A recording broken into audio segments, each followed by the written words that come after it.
ಎಲ್ಲರಿಗೂ ನಮಸ್ಕಾರ ರೀ. ಒಂದೆರಡು ಮನ್ಸಿನ ಮಾತು ಹೇಳಕ್ಕೆ ಇಷ್ಟಪಡ್ಲತ್ತೀನಿ ನೋಡಿರಿ. ಇಷ್ಟ ಇದ್ರೆ ಕೇಳಿದ್ರೆ, ಕಷ್ಟ ಇದ್ರೆ ಮಾತು ತಿಳ್ಬೇಡಿ. ನಿಮ್ಗೆ ಎಲ್ಲರಿಗೂ ಗೊತ್ತದ ಏನೆಲ್ಲ ಘಟನೆಗಳು ನಡ್ಲಿಕ್ಕತ್ತಾವ ಇವತ್ತು. ನಮ್ಮ ಕರ್ನಾಟಕದಾಗಿತ್ತು, ನಮ್ಮ ಇಂಡಿಯಾ ಇತ್ತು, ಹೌದಿಲ್ಲ. ಹುಬ್ಳಿದಾಗ ಮೊನ್ನೊಂದು ಪುಟಾಣಿ ಹುಡುಗಿರಿ, ಅದಕ್ಕೆ ಪ್ರಪಂಚನೇ ಜ್ಞಾನನೇ ಗೊತ್ತಿಲ್ಲ. ತಮ್ಮ ತಾಯಿ ಸಂಗಟ ಹೋಗ್ಯಾದ್ರಿ ಕೆಲಸ ಮಾಡೋಕೆ. ಹುಡುಗಿಗೆ ನೋಡಿ ರೇಪ್ ಮಾಡ್ಯಾರ, ನಿಮ್ಗೆ ಎಲ್ಲರಿಗೂ ಗೊತ್ತಿದೆ, ಹೌದಿಲ್ಲ. ಅದಕ್ಕೆ ಭಾಳ ಜನ ಕಾಸ್ಟಿಸಮ್ಗಳು ತೊಗೊಂಡು ಹೊಂಟಿರಿ. ಗಿಸ್ಟಿಸಮ್ ಇದ್ರಾಗ ಯಾರೂ ತರ್ಲಕ್ಕೆ ಹೋಗ್ಬೇಡ್ರಿ. ಒಂದು ಮಾನವೀಯತೆ ಅಂತ ಎಲ್ಲರೂ ಯೋಚನೆ ಮಾಡಿ. ಇಂಥ ಹಲ್ಕಟ್ ದಂಧ ಯಾರು ಮಾಡ್ತಾರೆ ನೋಡು, ಅವ್ರಿಗೆ ಕಡೀರಿ, ಸಣ್ಣ ಕಡೀರಿ. ಇಲ್ಲಾಂದ್ರೆ ನಮ್ಮಂಥ ಹೆಣ್ಮಕ್ಳಿಗೆ ಕೊಡ್ರಿ. ರೋಡ್ ಮ್ಯಾಗ ತಂದು ಕಿಸಿನ ಅವ್ರಿಗೆ ಯಾಕೆ ಎನ್ಕೌಂಟ್ರ್ ಮಾಡಂಗಿಲ್ಲ, ನೀವು ಯಾಕೆ ಕಡಿಯಂಗಿಲ್ಲ? ಪೆಟ್ರೋಲ್ ಹಾಕಿಸಿನ್ರಿ ಸುಡ್ರಿ, ಬಗ ಬಗ ಬಗ ಬಗ ಸುಟ್ಟಾರಲ್ರಿ.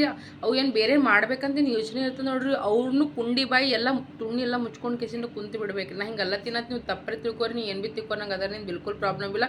ಬಟ್ ನಮ್ಮ ಸರ್ಕಾರದಲ್ಲಿ ಎಲ್ಲ ರೂಲ್ಸ್ಗಳು ಚೇಂಜ್ ಮಾಡ್ಬೇಕ್ರಿ. ಇನ್ನು ಮುಂದೆ ಚೇಂಜ್ ಮಾಡಿದ್ರೆ ಇಂಥವೆಲ್ಲ ಹಲ್ಕಟ್ ದಂಧ ಮಾಡೋರು ಬಿಡ್ತಾರೆ. ಇಲ್ಲಾಂದ್ರೆ ಯಾರೂ ಬಿಡಂಗಿಲ್ಲ. ನನ್ನ ಮಾತನಾಗ ಎಷ್ಟು ಸರಿ ಇದೆ ಎಷ್ಟು ತಪ್ಪದ ನನಗೆ ನೀವು ಹೇಳ್ರಿ, ಓಕೆನಾ.